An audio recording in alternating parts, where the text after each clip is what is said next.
name is Linda Snow-Griffin. I am a retired psychologist. My background includes community mental health and college counseling center work, but most of my time as a psychologist I spent in private practice in Westchester, Ohio, where I worked with families and children and adults. Now that I'm retired, I have spent my time writing and presenting programs about my son's journey with schizophrenia.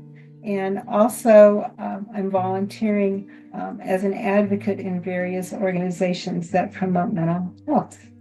How I became passionate about mental health started after I graduated from college. I taught school for a couple of years, and I discovered that children were having problems that just classroom discipline would not correct. So one of the problems with mental health issues, of course, is that it's misunderstood because the symptoms are usually behaviors and emotions. So people think, oh, you should be able to control those. You should be able to say, I'm just not going to be so angry or depressed or anxious or whatever the symptom might be. And of course, that is a double standard.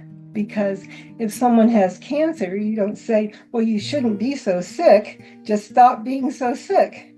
Or you don't put someone with cancer in timeout and think that they're going to be cured. So underlying causes and treatment of mental health issues can be more complicated than just willpower. So my experience in teaching then led me to graduate school in psychology. So I think life is interesting like that. How we have It these, did. we think we're going in one direction, and then I feel like we can kind of get turned around into another avenue that we're more passionate about. Right, right. I never expected to be a psychologist when I started college. And then, of course, and you probably didn't expect to do what you were doing when you Right? started too. And it's interesting how that path leads us to um, other ways Yes. to make a difference. Well, let me tell you about this book that I wrote recently. It's called Hope and Learning: Our Journey with Schizophrenia. And it's about my son's 23-year-long journey with schizophrenia and all that we learned along the way. So it is written from my perspective as a psychologist and also as a mother. So it's a memoir about what my son experienced and about what we coped with as a family. And in addition, it does include up-to-date information about schizophrenia, the stigma and stereotyping that's often experienced, the impact that it has on the whole family, and there's a chapter on caregiver needs. And I wrote the book not because we found all the answers or that we think everyone should follow the path that we followed, but I think it's because I think what we experienced was very normal, that most families experience at the beginning, which is confusion and fear and stigma and a maze of treatment options that you don't know which way to go. So I thought it was important to write a book about what we experienced to share with other people. And it was a book that I wish that I had had at the beginning too. Worldwide, there are about 20 million people who are affected by schizophrenia. And of course, many more family and friends are impacted by the illness as well. Basically, schizophrenia is characterized by delusions, hallucinations, and disorganized thinking. Delusions are like belief systems that other people don't believe, such as when you're watching television, you think that all the messages are directed just to you, sending you secret messages, or that you think everyone around you might be aliens in disguise. These are possible delusions. Hallucinations associated with schizophrenia are usually auditory, like voices, or visual. And then the disorganized thinking gets in the way of communicating with other people, and it gets in the way of organizing your activities so that it's hard to do your daily activities. So these are called positive symptoms. The delusions, the hallucinations, and the disorganized thinking, they're not positive because they're wonderful to have, but they're positive because they add to your behavior. And then there are negative symptoms, and the negative symptoms take away from your behavior, like low motivation, sleeping excessively, social withdrawal, and a lack of energy. So to be diagnosed with schizophrenia, you have to have two symptoms.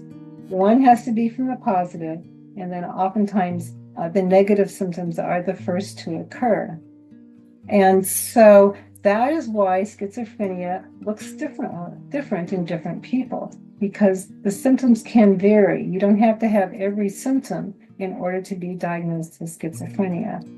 So that's partly why the path to recovery is different. Well, what I'd like to really encourage is for people to realize how important it is for schizophrenia to be identified early. Because it's a neurological disease, you have less neurological damage if someone is identified early. And so it makes treatment easier, not necessarily easy because it's fast, but it will be somewhat easier to treat, and you will have fewer relapses, and it's a better recovery. But it's difficult to identify early. I was pretty fortunate that my son actually diagnosed himself with schizophrenia, which is a pretty interesting part of our story. So I'll tell you about that part, actually. It all started in January of 2001. That was his senior year in high school. And he wasn't as bad as Jeremy in the Zitz cartoon. If you remember Zitz cartoon, Jeremy had this pile of clothes all over his room. And when his mother would open the door, they'd all fall out. He wasn't that bad, but his room could get pretty messy. So one Saturday morning, I decided to help him organize the different piles that were in his room. At the top of one of the piles, there was a green spiral notebook that was titled My Schizophrenic Notebook. And I thought, well, that's strange, but he had just finished a psychology class in high school, an introductory class, so I thought it was probably a project. So I opened it up, and I was so surprised because he thought he had schizophrenia. And I said, Jacob, what is this? That can't be. I'm a psychologist. I would know if my own son had schizophrenia. You have to hear things that other people don't hear or see things that other people don't see. And he said, I do. I hear voices, numerous voices. And he went on to describe several distinct voices that he did not feel were a part of him, but that would tell him what to say and what to do almost all the time, by the time I discovered the notebook. So he described several different voices, and I can tell you just a little bit about them. One of them was what he called his voice mind, which was particularly malicious and would criticize him all the time. And another one was like a video game with a running dialogue at the bottom of the screen telling him what he had to say.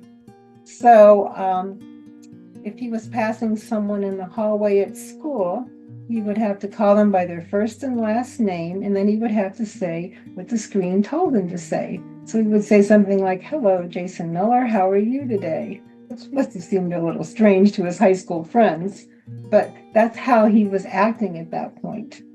And then he had a picture mind, a voice that gave him pictures. He called his picture mind. And if he disobeyed his picture mind, then he would get headaches. So one time he told me that the picture mind told him to turn left into oncoming traffic when he was driving. And he said anytime that it told him to do harmful things, he would just put up with a headache. But that was not something I knew about until later. And then he just had a lot of other voices in his head that were like having a room full of people inside your head vying for your attention when you're trying to concentrate on something else. So how he went to school at that point and did his classwork, I will never know. But he did somehow. So it was interesting to be there with him firsthand and see what he was experiencing. He was experiencing a lot of confusion, and the fact that his book was right there on top of a pile made me always wonder if he didn't want me to finally look at that and say, oh, what's going on here? Because I think he was really probably reaching out for help. One of the things that he was really concerned about too was that he was afraid he was going to lose his memories. And it's not really a part of schizophrenia necessarily, but when you have a lot going on in your head, it's hard to concentrate. And when you can't concentrate, you can't remember things. So he was forgetting a lot of things, and he thought he was going to lose his memory, which was really scary for him. And I found a stack of photos in his closet of just ordinary things like the dog sleeping on the couch, or me reading a book, or my husband's workbench in the garage, all these things. So I asked him about these, and he said they were important memories and he didn't want to forget them.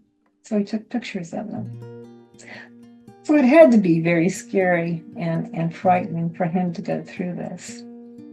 Yeah, I agree. It's hard to imagine when we haven't walked in those shoes, like you said, how he tried to continue to do day-to-day functions, and especially being still a teenager. I mean, teenagers don't think like adults. They don't have that fully developed Exactly. frontal cortex that helps us with decisioning and reason making and understanding the future. So I can't even imagine the fears he had as well of, I'm sure he did want help, but kind of the fear of, gosh, if I reach out for help, what's going to happen to me? Because you do hear young people saying that. I don't want to be stuck in a mental ward the rest of my life. Or, the images we see in social media or the movies, that how they paint the picture of mental health and how it can be very scary, I think, for someone to think, I don't want to be a part of this community.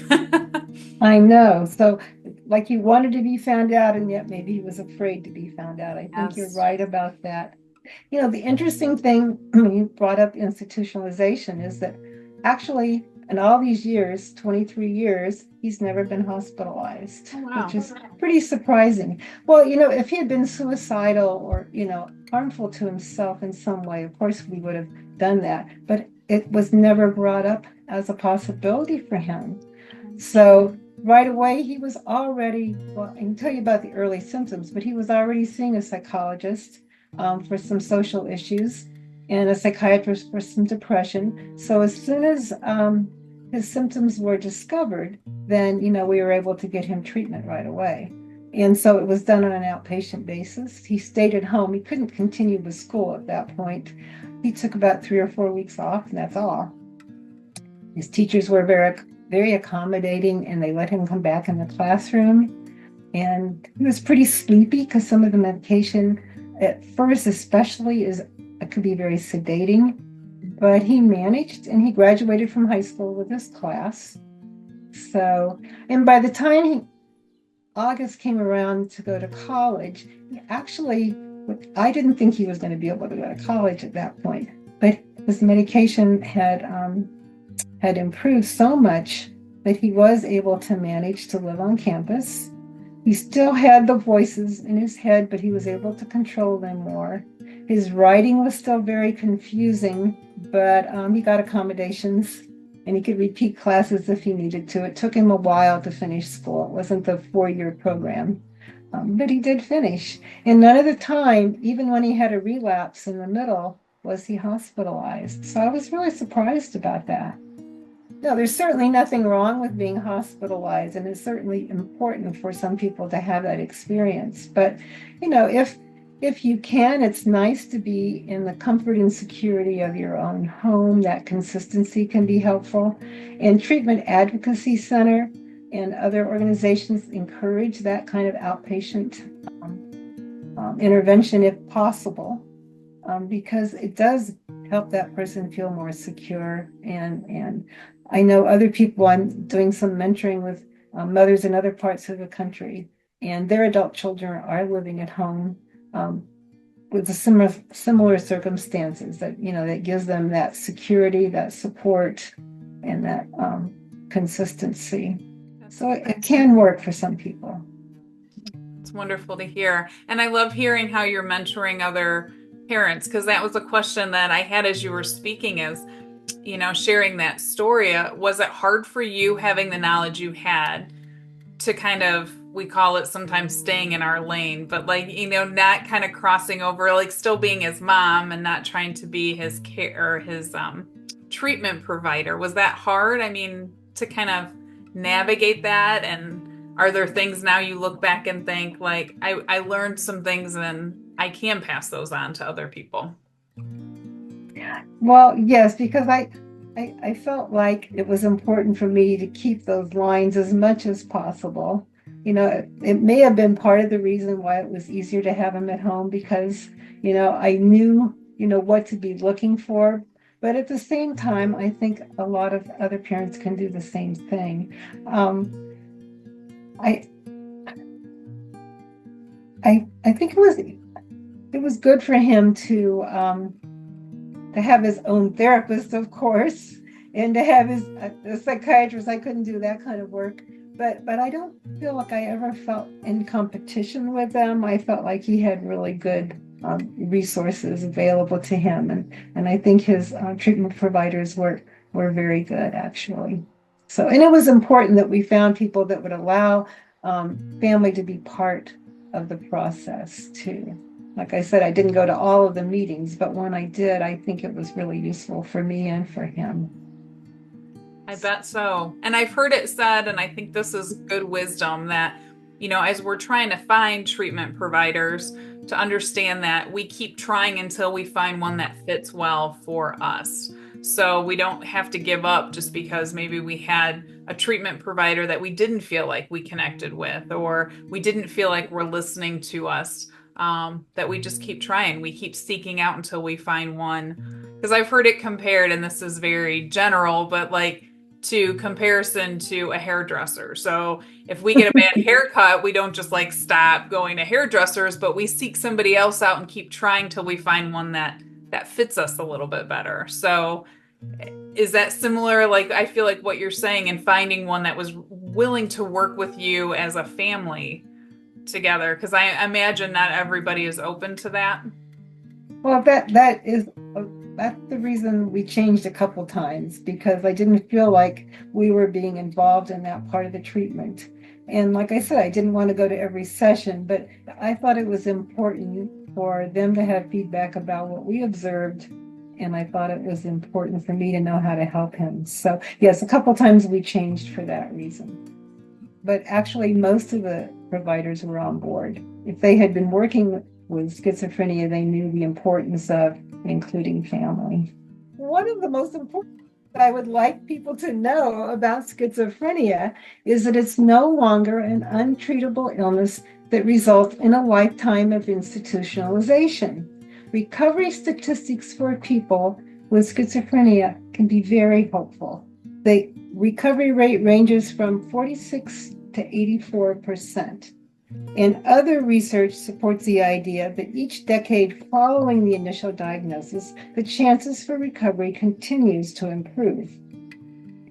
The path can be different from each person, but generally good medication, good psychological support, good family support, and early identification can be really important.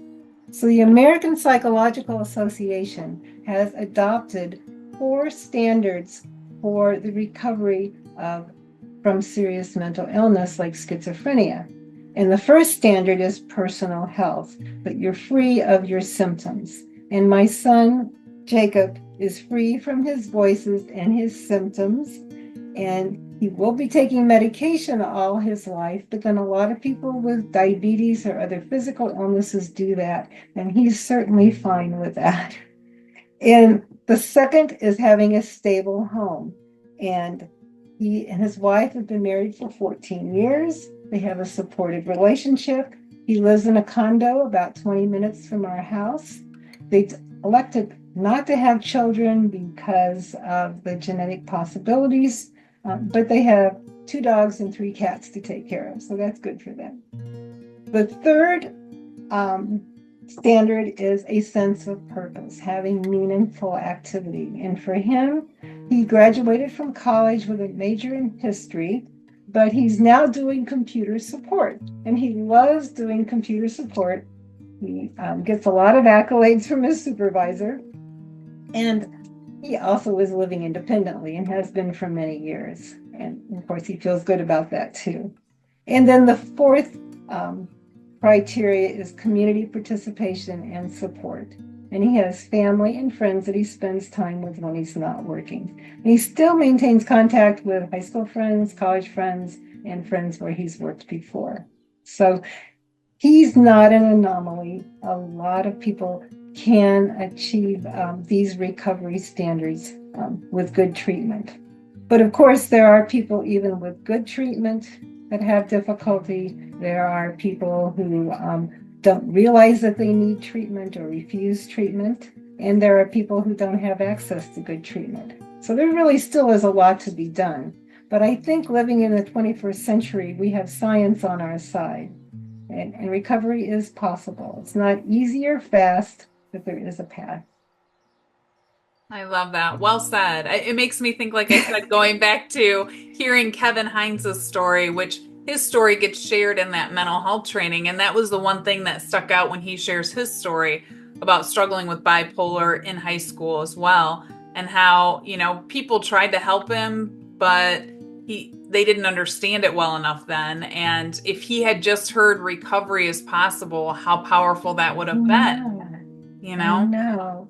I always ask the question, and not everybody wants to answer this question, but I think sometimes it's interesting of, what would you tell your younger self? So kind of looking back at your journey along the way, what are some things that you would say to your younger self to encourage you along this journey?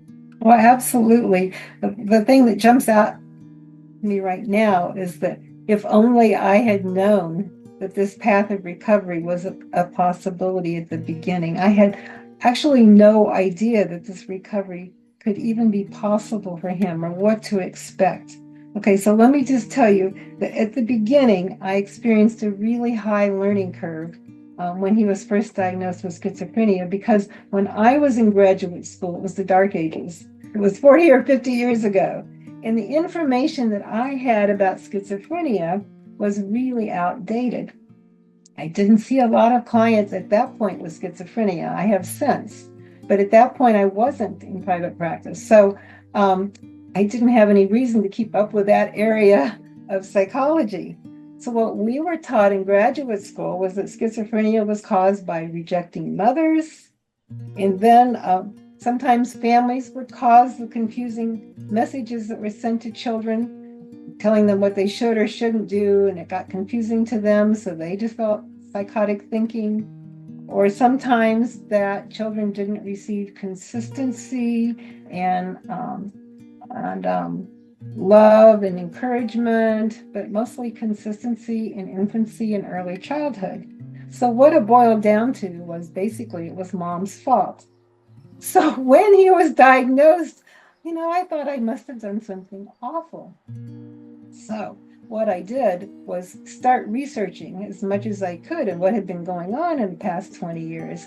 And I realized that the newer research was saying that schizophrenia wasn't due to bad parenting or a troubled childhood, but it was because it's now considered a neurological brain disorder that has a genetic basis. The Gottman studies in the 1990s, after I was out of graduate school, found that twins, identical twins, when they're brought up in two different adopted families, they would both develop schizophrenia. So in about 50%, I've seen that before. Yeah. 50% of the time. So that was really a turnaround then, and to begin to look at how genetically it was passed on and how it is something that's inherited. And it usually unfolds during adolescence. For boys, it's late teens, and for girls, it's early 20s. And sometimes there are environmental triggers, but they are sometimes hard to identify. That may set off some of the genetic unfolding. But usually this unfolding takes place during adolescence when the prefrontal cortex is already going through neural pruning, to make your brain work more efficiently. So it's that kind of timing that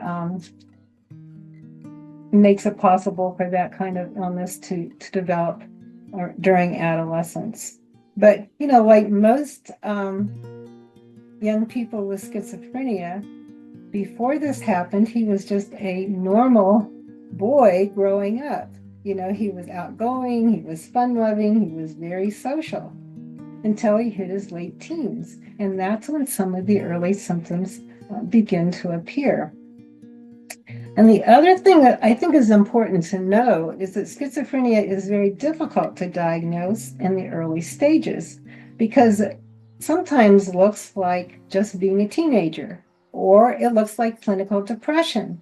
And those things don't always lead to schizophrenia in the vast majority of cases. So unless you have a first-degree relative with schizophrenia and know that it might be a genetic disorder, it's usually not the first explanation that you go to for the behavior changes that you see. So when he developed social discomfort and teen angst, I thought, well, that's too bad because he's a very social person. But I'm sure that, he'll move out of that phase. I did get into some counseling at that point, but I didn't think it was going to be a long-lasting phase. And then eventually he started sleeping a lot and avoiding things by sleeping. So that looked like clinical depression. And in about 50% of the cases, people do develop clinical depression before they develop symptoms of schizophrenia. But again, parents and mental health professionals don't make the leap that if you have clinical depression, you're going to have schizophrenia, because that really seldom happens. Can you think of how things have changed and like some of the stigma that you felt as a family member with some of this, dealing with your son and, interacting in your world? I mean, did you share with people that you had a son that was struggling with this, or were you afraid to do so? And maybe how you've seen things change over the years with that? Well, yes, of course. Initially, I reached out to some people that I had known for quite a long time and was expecting someone to understand and say, oh, I'm sorry, what can I do to help? And instead, I kind of got this, oh, that's too bad. And then they quickly figured out a way to go somewhere else and not talk to me anymore. And that happened 2 or 3 times, which was really disappointing because it was at a time when I felt a big need to reach out to people. But eventually I began to figure out who and when to talk to about his illness. Now that he is recovered and we're doing all these other kinds of programs, I try to be more open about that because I think it's important for people to know that mental illness can impact families greatly. And I think one of the things that helped with our isolation was that we took part in a National Alliance on Mental Illness NAMI Family to Family program early on, and that helped break our isolation. We were with other families experiencing mental illness, and it was just a chance to vent, and it was a chance to get some ideas about how to approach our son and look towards his future. So it was a really useful program, but breaking that isolation was very important. Well, I love hearing that you did find that connection through NAMI and different groups like that, because, that's one of the things we do cover in that training is like helpful versus unhelpful language. And it's so true. I think sometimes, whether it be someone who's in grief or, those uncomfortable situations of life, I think a lot of times people don't know what to say, or they don't like the uncomfortableness, so they just leave the person. They walk away, and it's like, but that person needs you. So if we feel more confident in being able to know how to help and the words to use and how to reach out, I think it will help all of us, no matter what area, situation we're dealing with in our lives. But yeah, I don't hold a grudge against the people who walked away. I understand that they were uncomfortable, but it wasn't what I was needing at the time. Right, so, right. Yeah, Hmm. I understand. And I'm glad you didn't. I mean, some people do hold that grudge, but I'm glad you did have that understanding of, not taking it personally, but I think sometimes it's just people don't know what to do, what to say, like you say. So they kind of back away. It was just shocking. If someone has a physical illness, if they have developed cancer or they're having major surgery, people in the neighborhood usually take food and they check on them. But if someone has a mental illness, you seldom get a casserole or a visit, right? That's true. That's true. Well, that's good that we're getting that information out there. I think people watching this it'll get them thinking a little more, a different perspective on a lot of this. So thank you. Thank you again for sharing that. So any other, I know we had some thoughts on, sharing some of those nuggets of truth that you have stumbled upon along your journey. Would you like to share some of those now? Well, there were several things I would like to pass on to caregivers. And one, of course, is not to isolate yourself, but to seek out support. And I think that really is important. As we've said, a lot of people don't quite understand. So it's nice to be around other families who are going through the same thing. And there are a lot of organizations that have support groups. NAMI has free educational support and educational programs that are very good that you can access. But there are other programs that I have on my website that I'd be glad to share. I just think that it's important to be around other people who understand what you're experiencing. The other thing that I would like to pass on is that I think it's important to be part of the treatment team, because research is showing when families are part of the treatment team, the recovery rates are better and there are fewer relapses. And to be part of the treatment team doesn't mean that you go to every therapy session or that your loved one doesn't have privacy with their therapist. It just means that sometimes you show up for meetings so that you can get a better idea about what the things are that you can do to help with the recovery process. And also because you're probably around your loved one a lot more often than the treatment providers are, you probably have behaviors and observations to share with them that might be important to the recovery process. So I think it's important for families to be part of the team. And then the third thing I would like to suggest to caregivers, to make sure that you celebrate the big changes and the small changes, because you need to find ways to look for hope along the way. And sometimes even a small change, like say your son or daughter is beginning to take more care in their appearance, or they're just brushing their teeth, that can be an important change to recognize, because you know that that's a sign of recovery. Or if, for instance, they find the medication that takes away all their voices, that's a huge milestone to celebrate. So it's important to celebrate the small and the big changes, because the recovery process can be long and difficult, and you do need to have some hopeful nuggets of memories to remember that things are improving and you are making progress.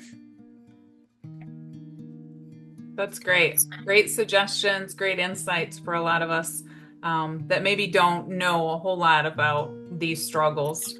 I can't help but wonder, are there things your son learned that were some lifestyle changes or kind of more on the natural treatment that helped him?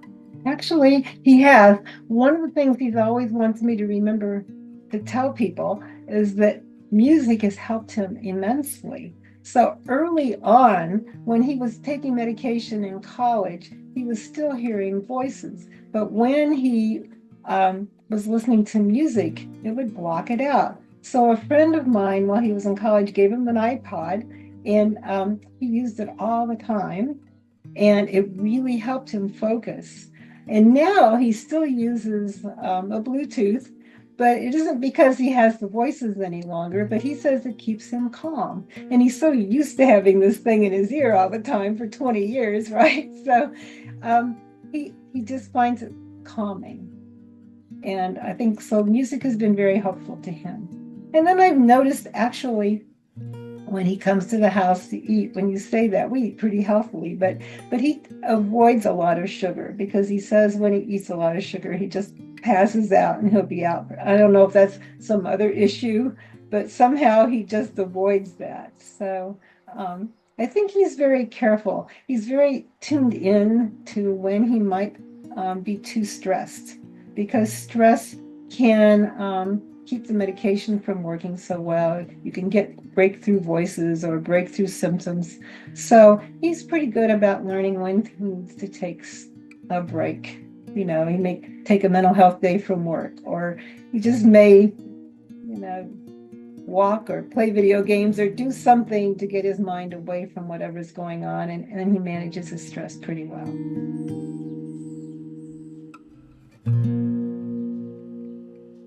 So the National Alliance on Mental Illness, the NAMI.org, is a national organization that offers free educational and support groups for families and for people who are experiencing mental illness. And they are throughout the country, and they're also a very good resource for other information as well about the recovery process. The Cure Z Foundation is an organization that was started by a woman here in Cincinnati, actually, who has recovered from schizophrenia. And it also has a mentoring program as part of the foundation, and that is where I'm doing my mentoring. And they also have very good educational programs as well. Schizophrenia and Psychosis Action Alliance is another good resource for just general information. The SAMHSA.gov website also has a lot of good information. The same with the other National Institute of Mental Health. These are government sites that have up-to-date information about mental illness and different kinds of recovery possibilities. The Treatment Advocacy Center is useful because it's an advocacy center that's helping to encourage outpatient programs in different communities and finding ways to get people who do not have access to treatment to get good treatment. And then there's my website. Perfect. Well, I thank you so much again for your time and your willingness to share all of this. I'm excited to put this together and put this out there for others to hear, and especially the work we do in prevention. We always talk about if we can go upstream and turn off the faucet instead of always mopping up the mess, it's so much more productive. So if we can keep going upstream and trying to help people understand the signs and symptoms and the stigma around mental health and, talk about it more, it not only helps the person struggling, but those around the person struggling like yourself that's trying to advocate and help them. So thank you again for all that you do. Thank you. Thank you for all that you do. I think this is wonderful that you have so many good videos that are helping people to know what's available and how they can get help.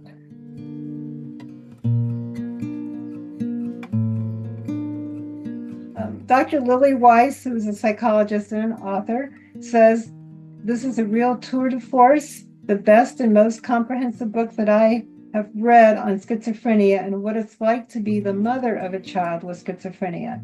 I've learned more about schizophrenia from this book than I have in over 50 years of being a psychologist." Actually, I think that's kind of an exaggeration. No, I think that's a powerful testimony. I mean, wow. I'm not sure about that because I don't think everybody felt that way. I'd take it. Oh, that's funny. A short one. But it just shows again that, when we can just be there to spread some kindness and some love to people, it does open that door for a lot of people to realize they're not alone. I mean, it's powerful. Love and kindness is a powerful tool. Truly is. It truly is. I think it's a wonderful thing to do, to remember that and act on it. That's great. I try to encourage others to join me. I think it's a wonderful group, a club to be a part of.